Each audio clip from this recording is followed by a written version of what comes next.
Welcome. Oh, better light our white sage over here. Now I'm following on from yesterday's reading. You don't have to have seen that, but if you have, oh, welcome again. And if not, you're welcome to go and watch that reading first, should you want, but you don't need to. Oh, and the clouds. Yes, because in yesterday's reading it was like 2 missions revealed within the next month. I'm going to just read this card and then we'll close out this chapter, because at the moment you may well be just a little bit in the clouds, a little bit in the fog of what these 2 missions are, because you've gone through this powerful closing out of karmic patterns and karmic cycles. Oh, where are those cards? And so the new is unknown territory. So of course you're in the clouds of the Lenormand here. It's not a bad place to be, because you are rebirthing. You're going through a massive, massive rebirth. And this card came through as the image yesterday. But I just wanted to read you the message on the back. Don't be imprisoned by your past. Create a brand new you. Hold that vision. So powerful at this time. This is the chance to finally be free of those karmic entanglements, those karmic patterns, those ways of interacting with the world that were born of survival techniques from wounds in our childhood. The time is now to be free of those. And of course, in doing so, we're walking into that bardo, we're walking into the clouds, because these are like deeply set patterns that now you're not operating from that operating system anymore. Ooh, hello. I don't know if I've ever got this card. Look at you, like fresh as a daisy.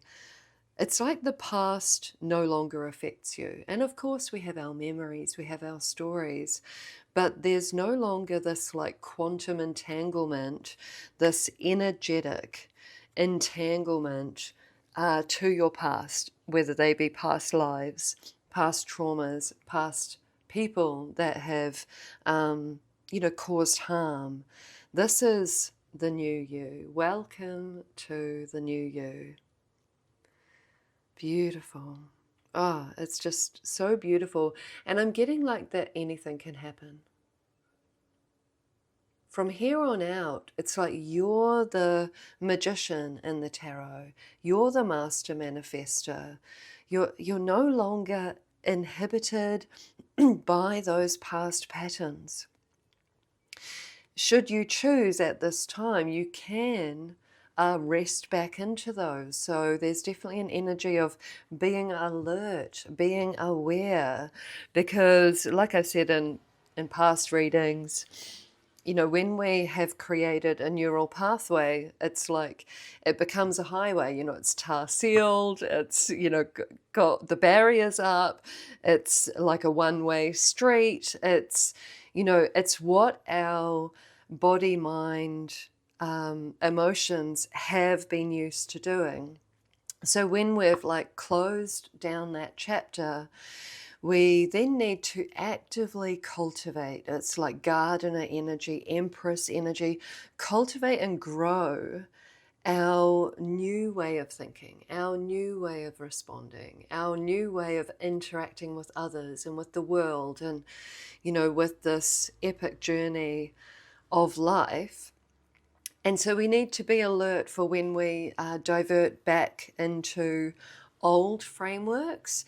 And it's not to judge, it's simply to readjust. It's simply to steer ourselves like the chariot does back towards our newness, our freshness. It's such an exciting time. Just noticed what was over here with that Empress energy coming through. Access your deep feminine intuition and allow new possibilities to flow. Now, this is the first mission, because what I came in for from the other reading, ooh, that tear card keeps coming up.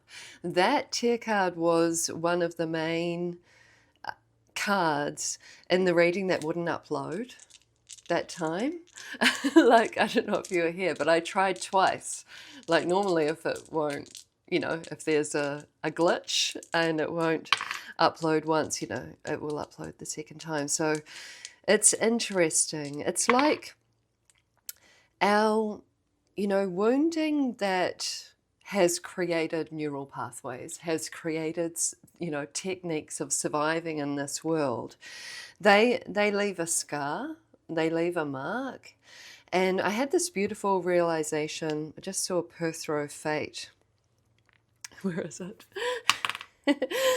I had this beautiful realization. It was almost like it was spoken to me from the energy of cacao, from this beautiful cacao ceremony I attended over the weekend. And like, as happens to me when I'm in ecstatic dance, well, of late anyway, I'm like drawing out these, you know, wounds or energies or stuck energies, basically. I'm drawing them out from my body, from my cellular tissue. And there was one and it like wouldn't come. And I was like, oh, you know, kind of getting in there, like, I'm like, oh, you know, get out of there kind of energy, because all the others had just kind of passed through, been alchemized, been transmuted. And it was then that I was almost like told by the energy, the spirit of cacao, that we don't need to transmute and cleanse and clear out every wound. We can just love it. We can just love it. So those wounds are feeling kind of like teary right now. Those wounds that have really hurt, that really left a mark, they left a scar. The energy was so beautiful, and I hope that I'm articulating it well. It was like, sometimes we don't need to transmute those energies. We can simply love them. And it's that power of love, that power of love is so potent that scar tissue won't affect us anymore, because we love it. We're no longer trying to remove it or get rid of it or push it away. Anytime we resist, that's when the thing becomes more solid and more, you know, harmful to our future selves, to our future lives. So it was this beautiful realization that those ones that really hurt, you know, from our childhood, the eternal child, in our relationships with the Queen, and even those wounds that we were born with from past lives or intergenerational trauma, we can just love them. We can love it. We can send it the energy of love. Lagu's flow fate dreams, very Ace of Cups energy. When we send the energy of love, when we bathe our very core wounds in an energy of love, we're birthing the new. We're birthing those new neural pathways. It's so it was just an interesting, I don't think I'm articulating it very well, but it's like we don't need to remove it from our being. We can simply love it. We can love it. And that was just, it was just a powerful moment of realization for me. And we have Fōrhāxa again, that spiritual initiation. This is the pathway we are currently walking flow fate dreams, allow new possibilities to flow. Jera is abundance, harmony, fruition. This is the moment to be creating the new. To creating the new. Now these two missions that came through, these two spiritual missions, that's the first one. That's the first one, is to love our wounds, to love our scars, to love our journey, to love ourselves. Very powerful energy. Wow, interesting here. We're going to get those two. I want to see, all those want to come through, but I don't know if I will take all of them. The animal. Oh, gosh, this is again such the, you know, which wolf do you feed? Both of these are animals. You see that with the venom.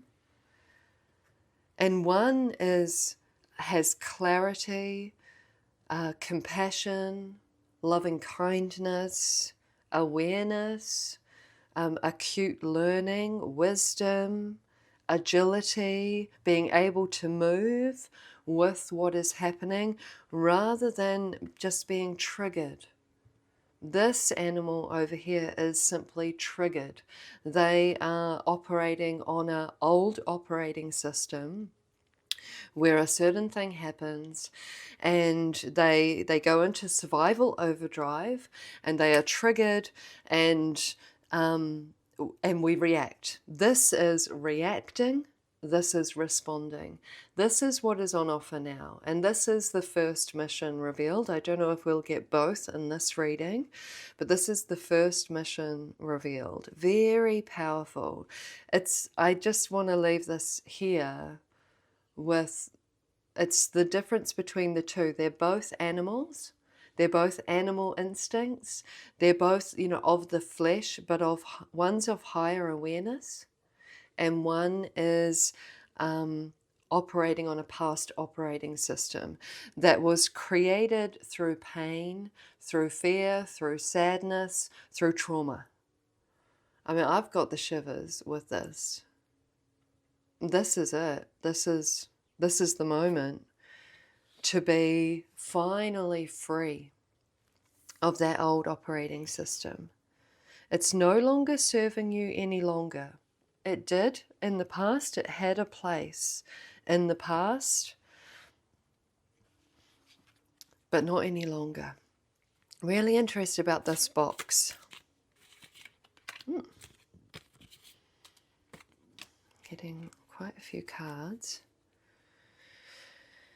First mission revealed. The box. I mean, normally I would read this as getting out of the box, escaping the matrix in our own mind, the old operating system, but I really want to see what this one is, the village. Wow, I just got, you know, it takes a village to raise a child. Interesting. So it's this collective consciousness where collectively, interesting. This is an interesting one. One, it takes a village to raise a child with what I've spoken about before and in the how to reprogram your mind, how to change the operating system. It's many, many thoughts, many, many actions are required to escape the matrix of our own mind. Because like I say, when we've had a particular reactionary trigger, reactionary way of thinking, being, perceiving, is a big one. Perceiving, how we perceive. You know, we perceive this venom here is perceiving that they're under attack, that they're unsafe, that all of these things. But this animal spirit over here is perceiving things from a higher perspective, a more objective, more not objective, but a, you know, from the higher self. They're not in the old operating system. But it takes lots of little thoughts and lots of little actions. And the key here is self-compassion. Because when we've had a way of being, an operating system, that is, you know, that is like you know, almost metaphorically set in stone in the brain, in our defense system, in our triggers, in our post-traumatic stress. You know, it is set in stone. And so the way to move out of that is, one, to go into a more fluid energy. It's like knowing that you don't have to react. And we're talking the words react and respond. You don't need to react in that way anymore. Or I choose not to react in that way anymore. And the more that you move into that energy of this unknown, because before, you know, these happen. You know, these are triggered, they happen, you react. But there's like a millisecond. There's a teeny tiny millisecond, a teeny tiny seed between the trigger and the reaction. And it's in that millisecond that gets bigger and bigger as you go along that you can choose a response rather than a reaction. And yes, you'll react, you know, and you'll miss that little teeny tiny window multiple times. But the trick is to love the process, love yourself through this healing process, understanding that it's hard. Like, give yourself a break. It's hard going, but it's each and every little thought. It's when we have reacted to something and then we reflect on it and we're like, oh, I was totally, you know, it's that awareness. It's building that self-awareness. It's like, I was really triggered then and I reacted the way that I always react in that moment. That's okay. I see that I just got into my old operating system. I'll choose a different response next time. You know, giving yourself a big like leeway, like really like the sky, like give yourself a lot of love, a lot of leeway, because the next time you then do respond, you do something different, you say something different, you perceive what is happening differently in a new way to you with the clouds unknown. And each of those little times, it takes a village to raise a child.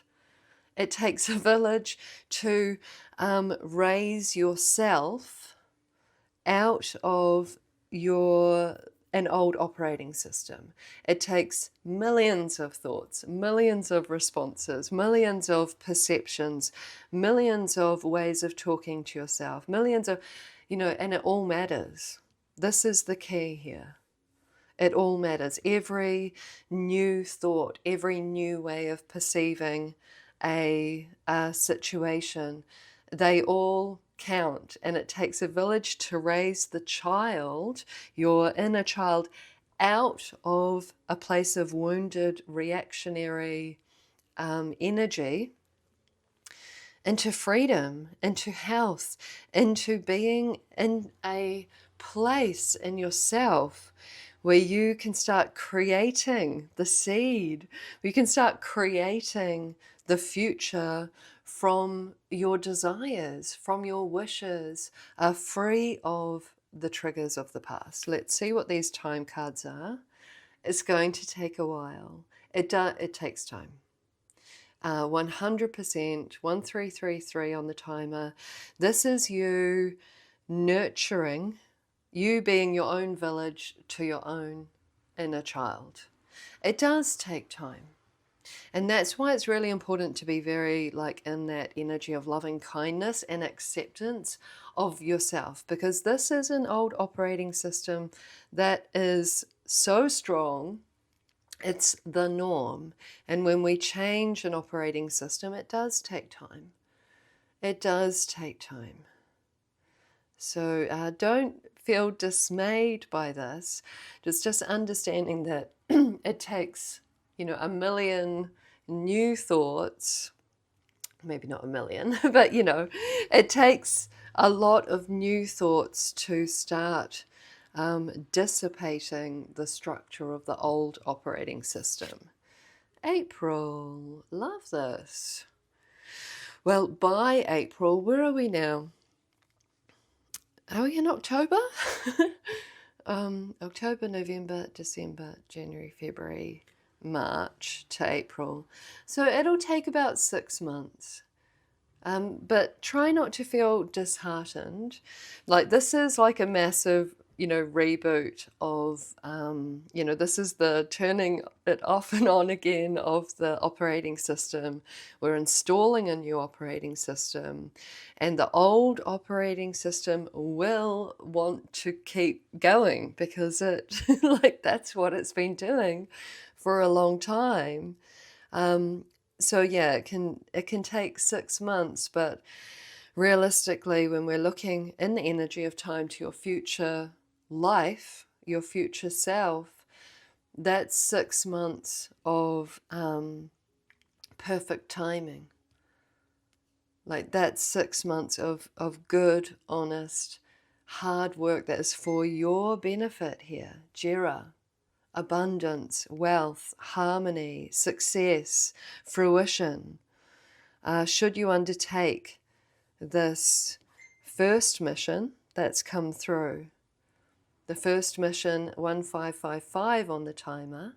So we've had the threes, which is nurturing this, and birthing into into yourself, a new operating system.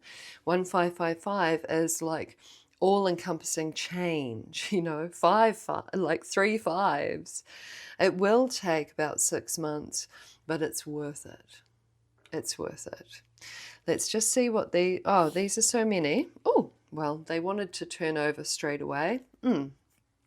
Okay, so yeah, this is clear. Like, this is the energy of what's set in stone. This is reiterating that. And oh yeah, it's this sense of, perception when we, perceive ourselves as failing, perceive ourselves as not doing very well.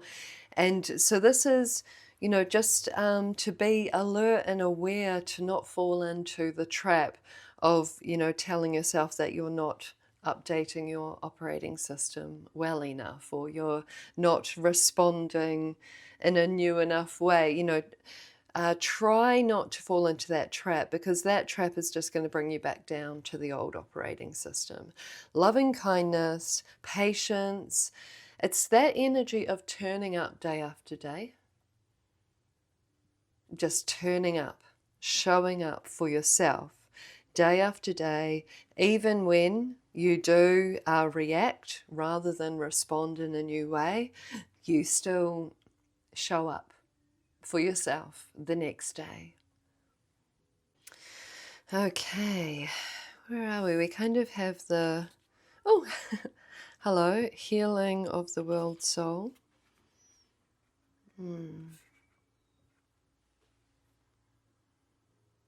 As you heal yourself, you heal the world. Thinking about, the mirroring, as above, so below, as within, so outside, the energy of this old operating system that's based on a very fearful survival. As we heal ourselves, we heal the world. This, like, larger global operating system, these three want to come out too, with the sword, is also being dismantled, is also being reframed, rethought, reimagined. As we heal ourselves, we heal the world. The riddle, yeah, okay, with the sword. This is cutting through confusion. We'll get these two as well. The forest for the trees, and reaching the nectar. Love it. With the sword, it's this sort of clarity here. Self-awareness, but this is a loving kindness, self-awareness. This is the sword of truth, cutting through the riddle, cutting through the matrix of the mind, the old operating system. It's learning how to see the forest for the trees, learning how to see, oh, that's a self-sabotaging thought I just had there, or that's a limiting belief. Oh, that's a reaction. That's how my mother used to react. That's how my father used to treat me. That's, you know, it's this realization. And the more that you become aware and you see them for what they are, and even naming them is very powerful. Seeing them and naming them for what they are, you cut through the confusion of the riddle. You cut through the confusion of, you know, these highways, these neural pathways in our mind where we react in a particular way to a particular stimulus each and every time. You start to see the forest for the trees. You start to reach the nectar of your new self, your new life. Obfuscate. I'm getting these three together as well. Protect, yeah, balance. This is the thing. It's like what came up before with our venom here. Like this is a fearful defense system. This animal is afraid and is defending its territory in some way. And so we think that we're protecting ourselves with these particular operating systems. We've been hurt. We've been hurt. So we've created a defensive operating system, but it's based in fear. But we can fool ourselves, the riddle, obfuscate with protect here, to think that this operating system is keeping us safe, is keeping us free from being hurt, but it's actually repeating the cycle. And it's becoming just aware of that the whatever we have locked out of our life, or, you know, with our protect here, or what we have sort of in a fear-based way sort of locked out, closed our eyes to, snuffed out the candle to. Interesting with this feather, it's words and thoughts that can unlock that lock. It's this awareness. Oh, and that's like speak it by its name. Wow, oh my gosh, that was really beautiful. It's that will free you from this fearful defense system that you have created in the past. It's this seeing it, speaking it by name unlocks it. It's like, oh, that's what my parents used to do. That's a reaction because I'm afraid of connection, or I'm afraid of success, I'm afraid of being seen. You know, once you see it and you name it with this feather, you're unlocking yourself from the matrix of your mind, from the old operating system. And it's bringing in this balance and harmony between thought and between spirituality and between the heart. This is where you start to become this more balanced animal who is aware, whose intellect is alert, who is reflective and reflexive, but your heart's in it as well. You're open to experiences. You know that spiritually you are protected, you are guided. This is the new operating system that you are currently installing. This image here. Thank you for being here. It's a blessing, and I will see you all next time. Have a beautiful day or night or afternoon, wherever you are in the world. Blessings to all of you.